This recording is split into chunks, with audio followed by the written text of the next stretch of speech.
Welcome to 411 Now. If you're new here, please allow me to introduce myself. My name is Will Finley, and I am the independent crime journalist behind the content of this channel, 411 Now. And to all my returning viewers and subscribers who've been here all of 2021, thank you very much. I really do appreciate it, and I couldn't and wouldn't do it without you. And no, to those who keep on commenting in the comment section, this is not contrived. I am actually serious about welcoming and thanking everyone who has been here all this time. Thank you very much. Okay, I was asked if I would do an update on the Josh Duggar video, along with, also touch on what so many people seem to enjoy, what's for dinner. And I will post photos here of some of the meals later on when we get to that part. But I have the complete menu breakdown of day by day. And you'll notice Wednesday in the middle of the week is empty. It's always empty. Doesn't matter if it's lunch, breakfast, lunch, or dinner. It's always empty because they use it to fill in whatever has been left over from the previous days gets used up on Wednesdays. They either make a hot dish, kind of like goulash with it, or something else. It gets used up on Wednesdays. So there is never anything planned on Wednesdays. These records come directly from Washington County Detention Center, where Josh Duggar is currently housed. I'm not messing around, and I have the documentation for it all. All right, let's get into the outline on Josh Duggar, in case you can see that. All right, first off, Josh Duggar is in protective custody, as we probably could have guessed at this point. He is in a single bed cell in a housing pod. So a pod is an individual area full of beds for different inmates, and there is one inmate per cell, which is a cell is an individual room within the actual pod. He is in a one-bed cell. He has restricted access leaving and coming from his actual pod itself, which means that anytime he needs to go anywhere, he must be escorted. He is allowed 2 approved visitors per week. No minors are allowed to visit him and this is kind of weird, but you'll just hear me out here. No minors are allowed to visit him unless they're with a consenting adult, okay, an approved adult. Now, 100% of his visits are done by the kiosk interactive system. No hand-to-hand contact, no hugging, no kissing, nothing. It's only done over a computer. And yet still, they are restricting him because of his actual charges on access and to be able to talk to any minor child. That means his children or any children must be accompanied by an adult on the computer. The adult must be there, and yes, 100% of the access is regulated and is actually monitored by the actual jail. If they find out that he's talking to an unapproved minor, they cut the feed. That's it. That's done, and the other party gets in trouble. So it's in the best interest of anybody who is there to visit with Josh that they follow the rules. Every time Josh Duggar leaves his pod to do anything, he is strip searched. If he leaves the housing unit for any reason at all, he is inspected. They inspect his genitalia, buttocks of the person and proceed by the removal of and rearrangement of any and all garments of clothing anytime he leaves at all. It doesn't matter what the reason is. If he's going to go to a room to speak with his attorneys, he is strip searched leaving to go to that this visit with his attorneys in person, and he is strip searched on the way back before he is allowed into his housing pod. Lovely, huh? Well, he deserves it. When Josh was booked in there at the Washington County Jail, he was issued 2 things. One is a basic hygiene kit, which consists of a bar of soap, toothbrush, deodorant, and toothpaste. He was issued this because there's no money on his actual books. It takes time to set up an inmate account for him to be able to buy and then buy things on Commissary if he needs it. So in the meantime, between now and him being able to get things off of the Commissary list, he was issued a basic hygiene kit. The second thing that Josh Duggar was issued when he came into the jail, besides, and we're not talking about the clothing here, besides the clothing aspect, he was issued what's called a legal kit, which is a notebook, a flex pen, which is a pen that is rubbery soft. It can't be used as a weapon because it's not stiff in any direction at all that it's bent. He was issued, so the legal notepad, the pen, in case he needs to actually take notes, for his, quote unquote, possible appeal. All right, but then he was also issued pants, state issued, shirt, undergarments, socks, and flip-flops. This is, and a towel, and then but the towel and the bedroll all come as one. It's a thin mattress, about 2.5 inches thick, and which lays on a concrete and metal bunk thing.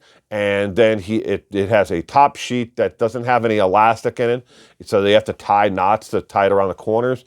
And he is also issued one towel. That's it. Very, very basic things that are offered to him. That is for normal inmates. When it comes to those who are in protective custody, like Josh in PR custody, until they get their classification and are able to be to walk around and mingle with other people within their housing pod, he remains in his cell. He is on lockdown in his actual pod until his classification is done with. Inmates can talk to him through the door, pass notes underneath the door, but he is in his actual pod, in his cell inside of the pod. He right now would qualify for at least a class 2, what's considered not high, but it's medium level of risk and a health assessment. That is part of the actual assessment. They go through his health needs right now today, his health needs in the future, his security risk today, his security risk in the future. And all these things play into what, and where they determine they're eventually going to send Josh to spend, the next 20, 30, whatever years of his little pathetic life. All right. This is, I wanted to, before I jump into the meals day by day, I wanted to tell you about Josh doing federal time. According to the federal government's website on inmates who have been convicted of such a crime as Josh Duggar automatically does not qualify for any conjugal visits at all with his wife, Anna. Ever. Doesn't matter how many years or days he gets in prison, he will not be allowed any conjugal visits with his wife. When visitation happens, if he's sent to a federal institution, Oklahoma or to Texas, or if they decide to send him to a state prison there in the state of Arkansas, and he does his federal time within a state prison itself, he will not be allowed any conjugal visits at all. It doesn't matter where he goes. No conjugal visits. With his wife, Anna, he is allowed to shake hands, and that is it, and a brief, respectful kiss. And no long, passionate kissing is allowed at all, because they could pass things from one mouth to another. Individual could, hide contraband in their mouth and then pass it to the other. It's basically small peck, boom, you're done, shit, sit the hell down. No other physical contact once he gets to prison. So, and definitely no conjugal visits. All right. This, if you can see it, is the commissary list for the Washington County detention center where he's at now.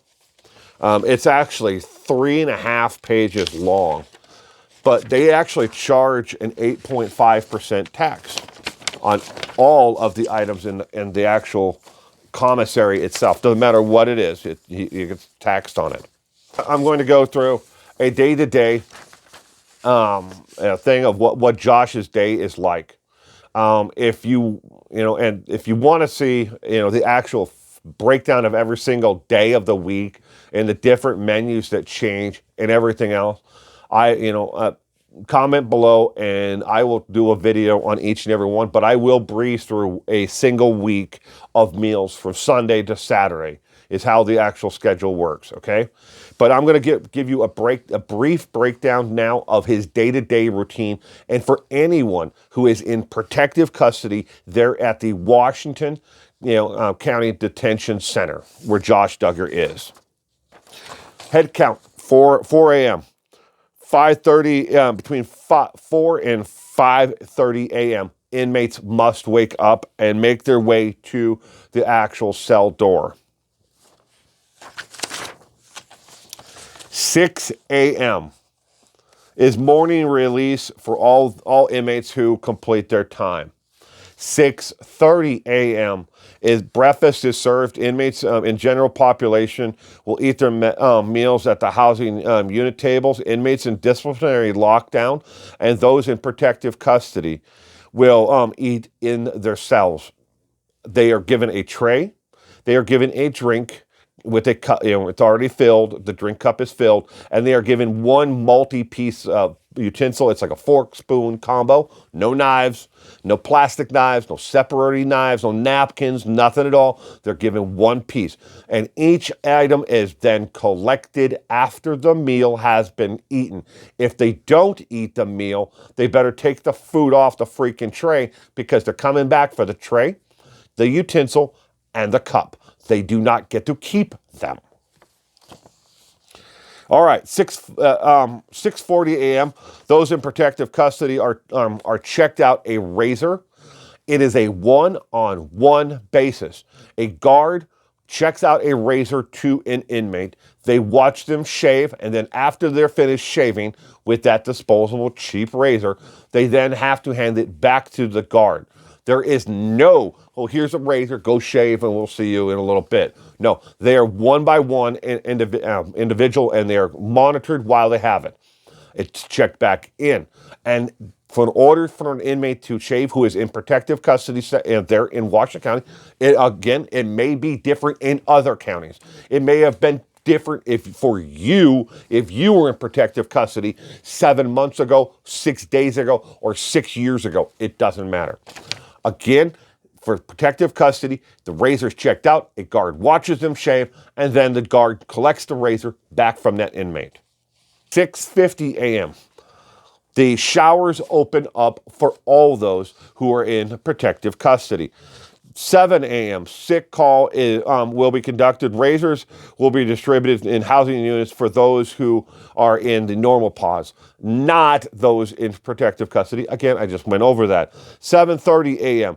Inmates required to appear in court for arraignment sentencing will be escorted to the holding area, where they will be given their video rights by a judge as a mass group. They don't do one-on-one, hey, do you understand your rights? Every single one of them says that they are given their rights, told their rights, and then they sign a clipboard with their name goes around, and they sign if they actually agree to their rights. They're speeding this thing up so it doesn't drag off. So the beginning, morning of the thing takes like 10 hours. All right. After the court appearance, if you actually are going to a court, they have a separate dress down and dress up section where you will be then put into normal street clothes, suit, tie, shirt, whatever you may have, or something will be provided for you that is appropriate for you to go to court in, which is normally a dress shirt and slacks. And you don't get to keep them. They belong to the actual jail itself. So, don't destroy them. 8 a.m. is arraignment for all those who must be, and have charges pending, or anything else that's going on with the court. If you don't have anything going on, you can just sit there in your pod, because again, if he's in protective custody until he's classified, he stays in his actual cell. Okay, with all that done, at 8 a.m. to 11 is video visitation with either your attorneys, your family, or somebody else. Either they have to come to the jail itself, and there's a kiosk in the actual waiting room where they can visit with you that way, or in some circumstances, if your family or attorney are out of the county, they can set it up so you can video conference with them from another jail or wherever. 9 a.m. is medication time. 11:30, lunch is served. 12 o'clock is official head count is conducted. 1300, if you're in some kind of required class by the court, either AA, NA, GED, or some type of class itself that is not paid for by the court or the state. In the state of Arkansas, if you need classes like GED or parenting classes, you foot the bill, not the state. They make you foot the bill. Otherwise, you're in violation. 1500. Inmates in disciplinary lockdown and protective custody are released to go out in small groups of 4 in a caged-in area that it does not say on the website how big of an area it is, but they're allowed to go out and exercise in an actual area itself. 1600 is official head count again. 1615. Dinner is served for all inmates. Doesn't matter what, if protective custody, those who are in disciplinary custody, or they're in general population. And none of these people from these 3 different areas ever intermingle. So there's no one in general population that's ever going to get near Josh. No one in protective, the disciplinary custody is going to get near Josh. And so, I mean, I know a lot of people, want to comment, let's just drop them off in protective custody. It doesn't happen. Again, I cannot reiterate this enough. It's part of the Geneva Convention of the United States government set up and actually agreed to, that we would never do that to another inmate ever again. Put all inmates together and let them just fight it the hell out. All right, those who cannot protect themselves are protected by the state, and those who need protection are protected by the state. We agreed to this. We're not barbarians, even when it comes to pedophiles and sick mothers like Josh. We have decided that we will not just give them a death sentence by putting them behind bars. Okay. 1630, inmates in disciplinary lockdown return to their cells and are locked down. 1730, corrections staff will conduct an additional head count.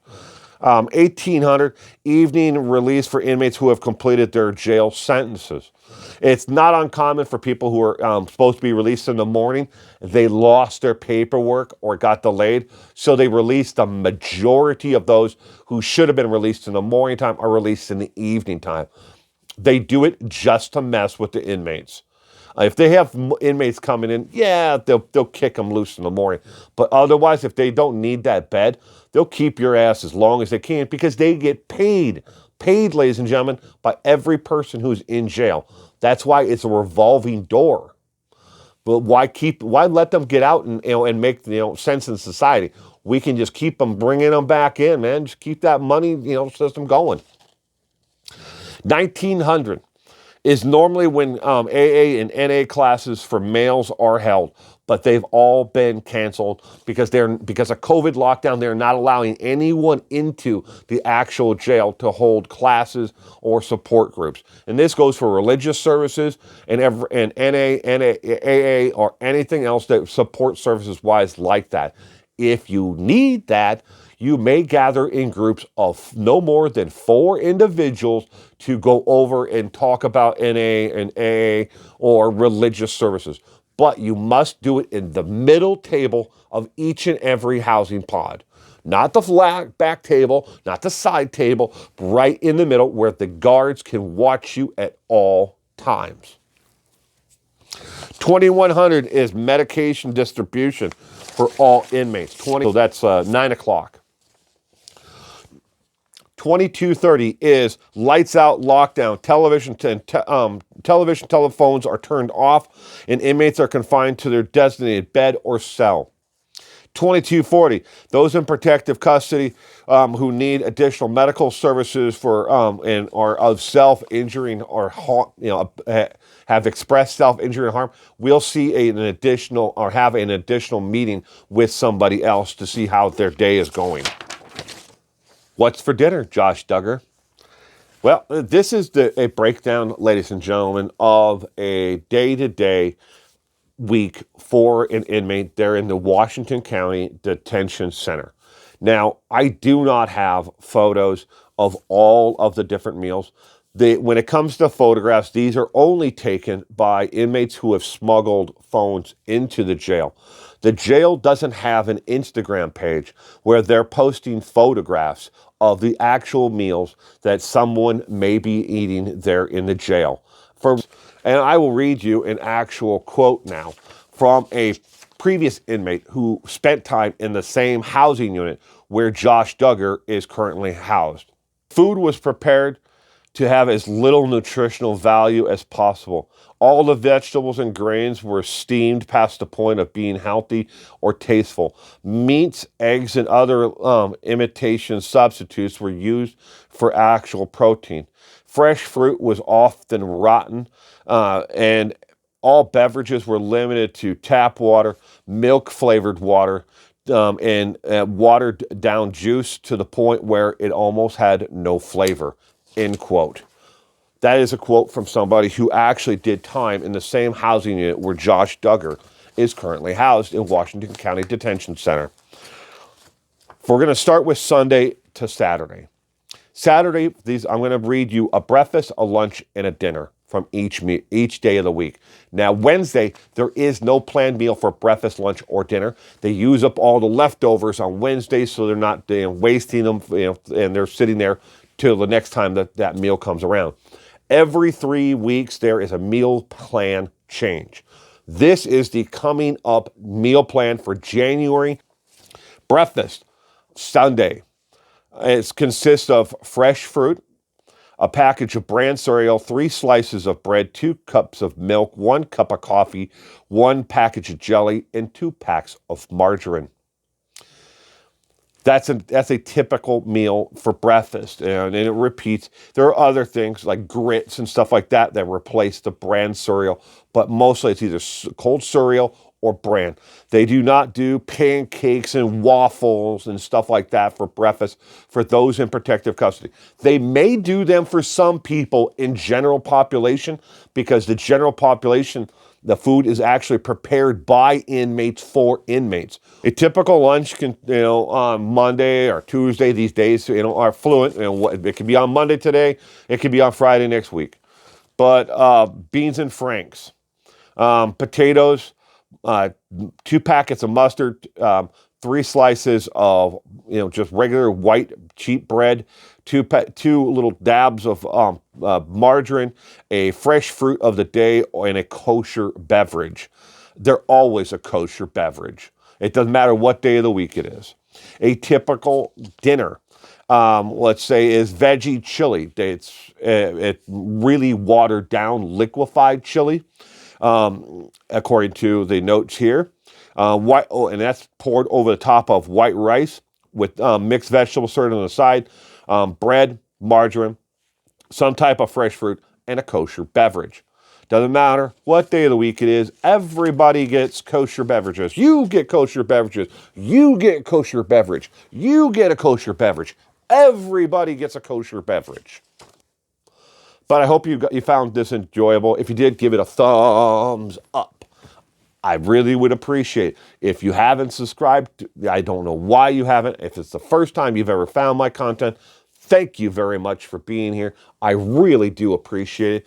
And let's go on into 2022 with our hearts open, our minds clear, and our eyes focused on the truth.